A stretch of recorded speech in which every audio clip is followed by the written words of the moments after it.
Hello，大家好，今天我们来做一个薄皮馅儿多的牛肉饼，可以做早餐，也可以做日常的主食。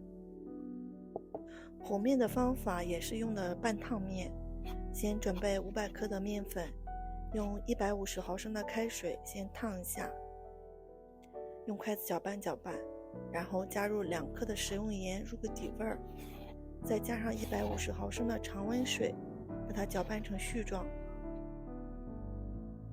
这是一个偏软的面团，搅拌成絮状之后，我们再加入20克的食用油。加食用油的目的是放凉了这个饼的饼皮，它也不会发硬。接下来我们用手把它揉成一个光滑的面团，放在一边备用。现在我们来准备肉馅儿。这个牛肉馅儿的它的特别之处就是我加入了土豆泥，3个中等大小的土豆，去皮之后把它切成片儿，然后放在锅内把它煮熟。像这种用筷子一穿就透就可以了。把煮熟的土豆片放进一个大碗里，然后用叉子或者勺子等其他工具把它压成土豆泥。压好的土豆泥我们放在一边备用。接下来再准备一个洋葱，先切成片，然后再切成洋葱碎。这时候锅内多倒一些油，把切好的洋葱碎放进锅内翻炒。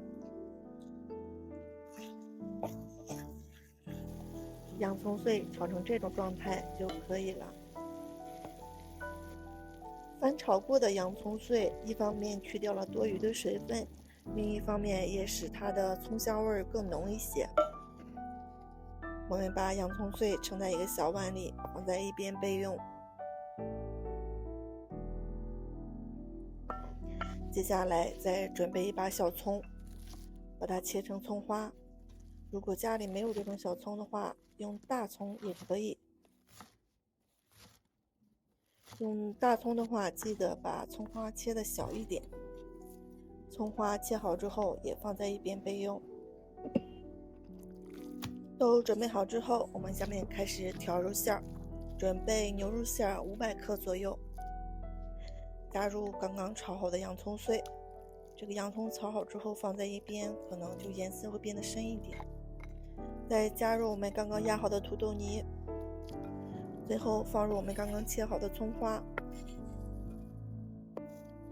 接下来我们来调味儿，1勺的花椒粉或者是五香粉，再加1勺的胡椒粉，有黑胡椒粉是最好，然后1勺的食用盐，再加入1大勺的生抽，用筷子把它们搅拌均匀。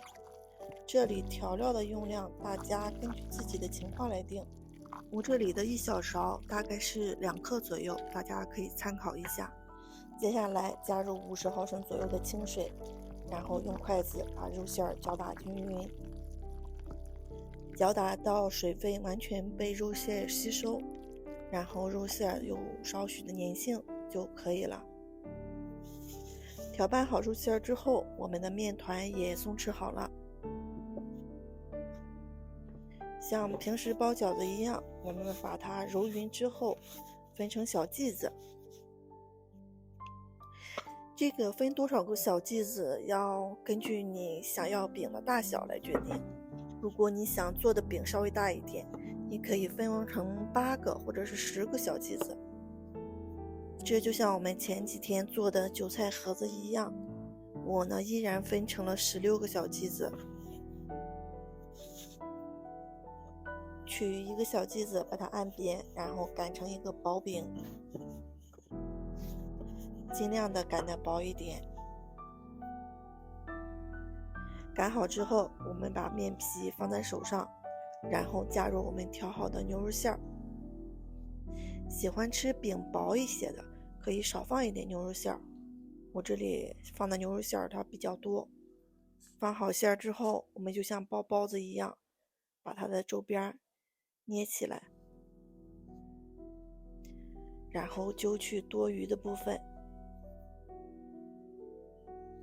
我们再把面皮稍微的整理一下，然后轻轻的给它按扁，这样一个饼皮我们就做好了。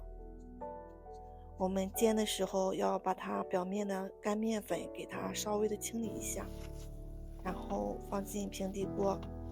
放入锅里之后，我们用手轻轻的给它按扁，按成你想要的厚度。如果你的平底锅有盖子的话，可以盖上焖一会儿，这样熟的会更快一些。一面煎好之后，我们轻轻的给它翻另一面。大家注意，我们煎这个饼的时候是全程用的最小火。如果你用的火比较大的话，这样会导致它的外皮熟了，甚至说外皮糊了，它的馅儿还没有熟。大家煎的时候多一点耐心，这样煎出来的饼才会两面金黄，看起来更有食欲。我们来切开看一看，我做了2种，一种是肉馅比较少的，切开是这个样子，饼皮很薄，但是它的肉馅很少。另外一种就是放的肉馅比较多，它的饼皮也很薄。所以说肉馅的多少根据你个人的喜好来。加了土豆泥和洋葱碎，这个肉馅吃起来它一点都不柴。牛肉和洋葱本来就很大，炒出来的洋葱它更香一些。如果做的一次吃不完，可以把它装进保鲜袋，放进冰箱冷冻起来保存。